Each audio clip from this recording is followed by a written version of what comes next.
Vous êtes en train de voler. Vous êtes en train d'endetter la Guinée. Et voilà, quand vous allez quitter là, on ne doit pas vous juger. Vous avez fait quoi pour ce pays? Bonsoir, bonsoir, bonsoir la famille. J'espère que vous allez bien. Likez, partagez la vidéo dans tous les groupes. CNRD, les putschistes du 5 septembre, ceux qui nous avaient promis le bonheur. Aujourd'hui, les Guinéens sont en train de vivre l'enfer sur terre. Oui, un régime irresponsable face aux défis. C'est vous qui avez dit que vous étiez les sauveurs, que oui, c'était à coup de bâton magique que vous allez changer ce pays. Mais où va la Guinée? Où va notre pays? Simple marché. Tout un gouvernement, vous êtes incapable d'assainir nos marchés. Vous prenez le gouvernement de Mamadi. 80% ce sont des diasporas. Les ministres, les directeurs, c'est les petits vagabonds, des petits vauriens, petits voleurs qu'on fait rentrer. Quand il s'agit de distribuer des véhicules, là vous savez le faire. Mais des projets de développement, là vous n'avez rien dans la tête. Des grands projets de démagogie, là vous savez faire. Les affiches géantes, oui, Mamadi Doumbouya, Simandou, oui, vous savez le faire. Mais assainir nos villes, vous n'avez pas de programme pour ça. Vous n'avez aucun projet de développement. Quand on parle qu'on est contre. Bon, maintenant, on revient à Mamadi Doumbouya. Non, franchement, je me demande si Mamadi il se regarde dans le miroir souvent, quoi. Aux Nations Unies, devant le monde entier, il dit les coups d'État en cours, c'est dû au non-respect des engagements. Le tripatouillage des constitutions. Aujourd'hui, la nouvelle constitution, taillée à l'image de Mamadi Doumbouya. Double nationalité. Il a la double nationalité. Du jamais vu dans l'histoire de la Guinée. Le président Alpha Condé a fait autant d'années en France que Mamadi Doumbouya. Lui n'était rien d'abord. Il n'était même pas né. Le président Alpha Condé était en France. Mais le président Alpha Condé avait renoncé à sa nationalité. Comme ça se fait partout dans le monde. Mais comme lui, il sait que ça va péter. Il sait qu'il va fuir. Pour ne pas qu'il ait des problèmes pour retourner en France. Il impose dans la Constitution, non, on a levé ça. On ne doit plus imposer aux gens, voilà, la double nationalité, ce n'est plus un problème. Débat politique, parce qu'il n'a pas d'argument. Il n'a pas d'argument du tout. Lui, il n'a pas d'argument. Et aussi, dans la Constitution, qu'on ne doit pas poursuivre, parce qu'il sait que le coup d'État est un crime et il doit répondre à sa forfaiture du 5 septembre. Où sont les corps des victimes, les soldats tombés le 5 septembre? Mamadi Doumbouya est conscient de tout ça. Donc, la Constitution est taillée pour sauver leur vie. Mais Mamadi, tu n'as rien compris. Vous avez dissous la Constitution le 5 septembre, non? Je vous ai dit le coup d'État au Burkina, ils n'ont pas dissous la Constitution. C'est le président Alpha Condé, vous n'aimiez pas. Donc, si vous avez enlevé le président Alpha Condé, il ne fallait même pas toucher la Constitution. La Constitution n'avait pas de problème. Mais ils sont venus modifier la Constitution, fabriquer cette Constitution à l'image pour protéger. Comment vous pouvez dire que ces dirigeants, ces bandits qui sont en train de voler, de tuer notre économie, que non, après cette transition, on ne doit pas les poursuivre. Vous ne voyez pas que ça fait rire? Vous ne voyez pas que c'est de la comédie? Vous ne voyez pas que ces gens, c'est des vrais guignols? Vous êtes venus. Vous êtes venus sur base de quoi? Juger les anciens dignitaires, les docteurs Kassori, les Damaro, les docteurs Diané, les monsieur Oye Guilavogui, monsieur Luceni Kamara, paix à son âme, sont morts à cause de vous. Vous avez jugé ces gens-là. Le procès du 28 septembre, vous avez jugé les dadis condamnés. Les Claude Pivi, colonel Claude Pivi, tous ces gens sont en prison. Les Toumba. Et vous allez venir dire aux Guinéens que non, dans la nouvelle constitution, fabriquée par Dansa, que non, parce qu'ils savent que voilà, Wallah, vous avez menti. Vous serez tous jugés, vous serez tous arrêtés. Vous pensez que vous êtes venus, vous avez fait tomber la constitution. Nous, on s'en fout, c'est des lois de ce pays-là. La CRIEF, vous avez géré ce pays, vous allez passer devant la CRIEF. Genre, immunité, quoi là, il n'y a pas de problème. Vous n'avez rien compris d'abord. Vous allez tous faire la prison, un à un. Regardez-moi des bandits comme ça. Vous êtes en train de voler. Vous êtes en train d'endetter la Guinée. Et voilà, quand vous allez quitter là, on ne doit pas vous juger. Vous avez fait quoi pour ce pays? Le sac de riz qui était à 230 000, le prix à combien aujourd'hui? Le nombre d'emplois, l'argent qui était dans nos caisses. Vous avez endetté le pays. Combien de milliards en dollars aujourd'hui? Regardez-moi des bandits comme ça. Et vous allez venir nous dire, oui, dans la nouvelle constitution, on ne doit pas poursuivre ces gens qui sont là aujourd'hui. Là, vous avez tapé pour toi. Mamadi, vous avez tapé pour toi. Mamadi, des fois, aujourd'hui, c'est des insultologues. C'est des personnes sans valeur qu'ils cherchent aujourd'hui. Et même, vous avez vu des Sénégalais, que Wali Sheikh et Viviane Kouala, ils prennent des milliers en dollars pour donner à des artistes d'ailleurs. Parce que personne ne parle d'eux. Je vous ai dit, Ibrahim Traoré, même les Américains, des stars américains, que Ibrahim Traoré ne connaît même pas, ceux-ci sont en train de chanter. Mais des artistes qui viennent pour des concerts, ils les voient, ils les entretiennent qu'au de faire l'éloge de qui? Mais si ça fait l'éloge des gens, il y a Diomaye Faye au Sénégal. Si ça fait l'éloge des gens, il y a Ousmane Sonko, qui sont appréciés par leur peuple là-bas. Mais pourquoi vous prenez les artistes d'ailleurs, vous les payez de l'argent comme pour chanter Mamadi? Non, c'est le peuple. Si il travaille bien, c'est le peuple qui va chanter son nom. Comme les gens chantent le nom de Ibrahim Traoré aujourd'hui partout dans le monde. C'est parce que vous êtes des incompétents. C'est parce que vous êtes des incompétents. C'est pas les bruits là. Et le CNRD, vous, on doit vous appeler bruit. Gouvernement, bruit. Vous faites trop de bruit sur le terrain, il n'y a rien. Qui a fait ce discours à l'ONU en 2023, septembre 2023, après vous laisserez réagir. Sans hypocrisie, sans faux semblant, les yeux dans les yeux. Nous sommes tous conscients que ce modèle de démocratie que vous nous avez si insidieusement et savamment imposé après le sommet de la Baule en France, presque de façon religieuse, il ne marche pas. À l'écoute du discours de Mamadi Doumbouya, est-ce qu'on est justement dans ce que vous dénoncez dans votre livre? On est totalement dans tous les mythes, tous les faux semblants que j'essaie de déconstruire dans ce livre. Faux semblants. Voilà, et c'est très grave parce que c'est dit par quelqu'un qui dirige un État. On voit une profonde méconnaissance de sa propre histoire. Voilà. Parce que postuler que la démocratie n'est pas adaptée aux valeurs africaines, c'est dire implicitement que l'Afrique, les valeurs africaines sont antidémocratiques. Ce qui est totalement faux quand on regarde l'histoire du continent. Les formes démocratiques sont une constante dans toutes les sociétés humaines. C'est-à-dire, l'Europe n'a pas inventé la démocratie. La démocratie n'est pas une invention occidentale. Dans le livre, je montre des expériences, des trajectoires totalement démocratiques, même si faut pas être dans le romantisme de l'Afrique précoloniale, etc. Il y a eu des formes démocratiques. Et deuxième mythe qu'on entend ici avec le président Doumbouya, dire que c'est la boule, donc le fameux discours de Mitterrand qui a démocratisé l'Afrique, envers les processus démocratiques, est totalement faux. Puisque les processus démocratiques ont été bien enclenchés avant la boule. Ça fait partie de ces choses qui, à force d'être répétées, deviennent des formes de vérité. Et c'est une des clés de la crise démocratique que l'on vit. C'est-à-dire les Africains rejettent la démocratie sans l'avoir expérimentée.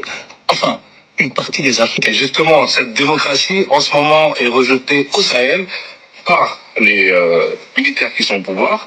Les régimes militaires qui ont pris le pouvoir par des coups d'État ces dernières années. Vous prenez l'exemple du Mali, où vous parlez du périkaki. Expliquez-nous ce terme, le périkaki. Le périkaki, ça va de pair avec le mythe kaki. En fait, une des grandes explications, une des grandes réussites de la propagande du relativisme démocratique, c'est de dire ceci. Les civils ont échoué, il faut essayer les militaires. Or, quand vous faites une analyse rigoureuse de la trajectoire politique de ces pays, vous vous rendez compte que c'est faux. Mali, Burkina, tous ces pays, un pays comme le Mali, les militaires, l'ont plus longtemps dirigé que les civils. 36 ans, je crois. Oui, 36 ans. Je fais un tableau dans le livre où je montre que, prenons les présidents qui étaient militaires, qui étaient civils, on se rend compte, contrairement à ce qu'on a fait croire à la Vox Populi, à la rue, l'échec depuis 1960 va être que la responsabilité des civils, étant donné que le pays a été dirigé plus longtemps par les militaires. Deuxième chose, en Afrique, il n'y a pas de clivage militaire-civil, parce que le militaire a été au cœur du politique. Une des entraves les plus importantes des processus de démocratisation en Afrique, c'est les militaires. Les ingérences des militaires dans les processus politiques. Et puis, toutes ces armées sont ultra politisées depuis les années. Voilà. Vous avez écouté l'analyse de cet écrivain et ce qu'il a dit parfaitement. Et même quand vous faites la comparaison, on nous dit des militaires. Vous prenez la Côte d'Ivoire, là-bas c'était le président Houphouët-Boigny, Senghor, Diouf, ainsi de suite. Partout où les civils sont passés, il y a eu plus de développement. Même si on disait que voilà, travailler avec la France, la Côte d'Ivoire, les militaires ont fait combien de temps? Le Sénégal, les militaires ont fait du putsch là-bas. Mais vous prenez les pays où les militaires, au Mali, en Guinée, dans tous ces pays-là. Donc, l'argument de ces bandits-là, pour dire souvent, voilà, les civils, qu'est-ce que... Je parle de la Guinée, hein, parce que moi, je le dis haut et fort, Ibrahim Traoré, lui, travaille chez lui. Mais chez nous, en Guinée, l'argument de ces vauriens-là, qu'est-ce que les civils ont fait? Et qu'est-ce que les militaires ont fait? Il faut faire, voilà, le résumé. Les militaires ont fait combien d'années au pouvoir en Guinée? Il y a eu quel développement? Et tous les grands projets de développement, c'est au temps du président Alpha Condé que les bandits sont venus terminer. Mais il y a eu quel projet après ça? Quel projet les petits bandits là ont monté? Il n'y en a pas. Donc arrêtez d'embrouiller les gens. Mamadi Doumbouya, vous avez échoué sur tous les plans. À l'international, tout le monde, vous êtes décrié. Les gens ont cru en vous. Avec l'engagement que vous avez pris devant le peuple de Guinée et la communauté internationale, que vous allez rendre le pouvoir avant le 31 décembre. Mamadi, vous êtes une honte.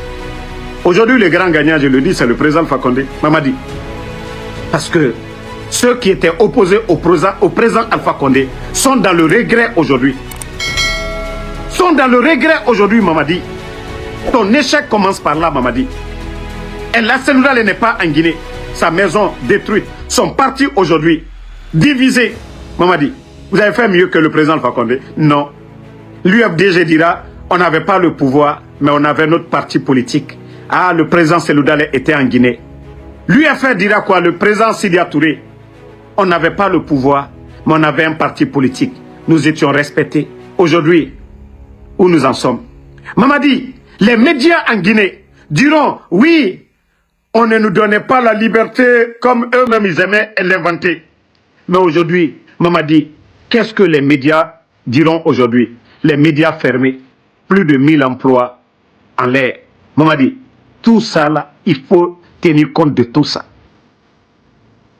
Voilà. On ne peut pas parler de démocratie sans parler des partis politiques. Vous êtes en train de dissoudre les partis. On ne peut pas parler de démocratie sans parler aujourd'hui des médias. Mamadi, où nous en sommes? C'est ça votre démocratie? Mais tu n'as rien compris. Ça, prépare-toi. Préparez-vous. Vous allez être dégagé bientôt, Inch'Allah. Adieu déjà vous a exposé. Hein. Alabra Ali Anna déjà. Votre nature est déjà connue. Même à quelques mois même de la fin de la transition, il y a certains qui croyaient que oui, tu allais respecter ta parole. Près de 4 ans aujourd'hui. Le constat, le résultat est amer. Tous ceux qui ont cru, je ne parle pas des démagogues aujourd'hui, ceux qui cherchent à manger, je ne parle pas d'eux. Mais la Guinée aujourd'hui, notre pays fait pitié. Et vous ne vous êtes pas limité là, Mamadi. Ce qu'aucun pays, aucun président guinéen n'a fait. La Guinée a été colonisée par la France. Et nous avons été l'un des premiers pays à dire non à la France en 1958. nous avons coupé tout avec la France. Mamadi, c'est vous qui venez aujourd'hui donner c'est-à-dire ce contrat à la France d'imprimer le franc guinéen. C'est comme Mamadi, l'indépendance de notre pays, ça n'a servi à rien. C'est comme si on ne devait pas demander notre indépendance en 58. Mamadi, vous aviez piétiné notre dignité. Mamadi, l'indépendance de notre pays, ça n'a servi à rien. C'est comme si on ne devait pas demander notre indépendance en 58. Mamadi, vous aviez piétiné notre dignité. Mamadi, en allant fabriquer le franc guinéen du côté de la France. Imprimer le franc guinéen. Mamadi, ça, il faut qu'on en parle.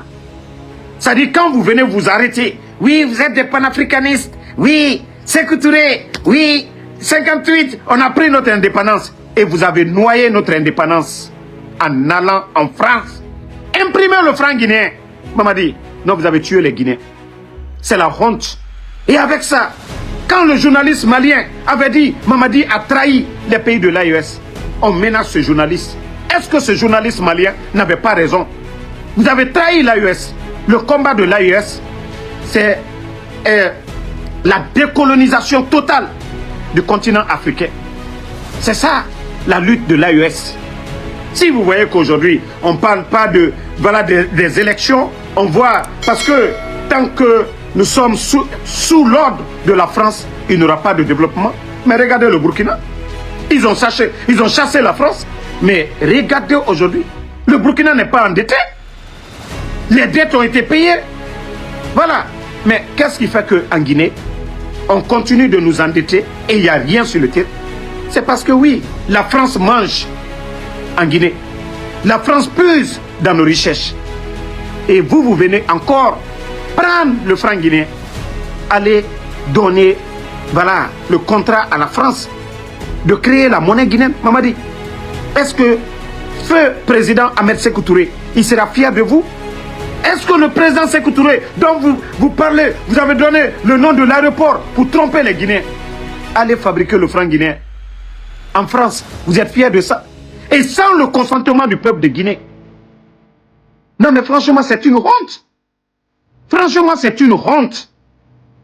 Voici l'échec même de cette transition. Aller jusqu'à donner ce contrat aux Français. Bon, vous-même, vous avez vu le dernier des ministres des Affaires étrangères dans l'histoire de la Guinée. Ouyassanda Kouyaté. Ouyassanda Kouyaté, l'actuel ministre des Affaires étrangères, le griot, le djeliba de Mamadi Doumbouya. Vous avez vu devant l'ambassadeur de France qui dit que le métier le plus difficile, c'est être ambassadeur de France en Guinée. Eh non, mais ce monsieur, quel échec. Quel échec. Ouyassanda Kouyaté, dans les conditions... C'est-à-dire, on dit diplomate. Il a servi comme quoi aux Nations Unies? Il a fait quoi dans le passé? Ouyassanda Kouyaté, il était ici à la tête des ONG qui luttent contre l'excision en Afrique. Voici tout son boulot ici aux Nations. C'est-à-dire, quand on les invitait, ils n'avaient même pas, c'est-à-dire, ils n'étaient pas permanents là-bas. C'est-à-dire, quand on parlait de ces événements, les ONG qui venaient pour lutter contre l'excision en Afrique, lui, il était à la tête de ces ONG-là. Et c'est ce dernier, parce que quand je vous dis toujours, c'est des totos qui nous dirigent, des tocards. Et quelqu'un qui n'a pas son brevet d'études va évaluer le diplôme de qui pour dire, voilà, lui, est-ce qu'il mérite? Il n'y a pas eu de cabinet en place pour évaluer les diplômes, les CV des gens. C'est-à-dire, on prend des gens, la honte totale. C'est-à-dire, quand il parle, vous avez même honte à sa place. Qui dit, oui, devant l'ambassadeur de France, mais voilà, le métier le plus difficile ici à Conakry, c'est être ambassadeur de France. Famille, parce que tout simplement, il faudrait que, voilà, l'ambassadeur de France accompagne le CNRD. Oui, c'est pourquoi ce métier est difficile. Il faut accompagner le CNRD. Il faut les soutenir. Il faut mentir à l'international. Il faut faire des rapports au Quai d'Orsay pour dire tout va bien.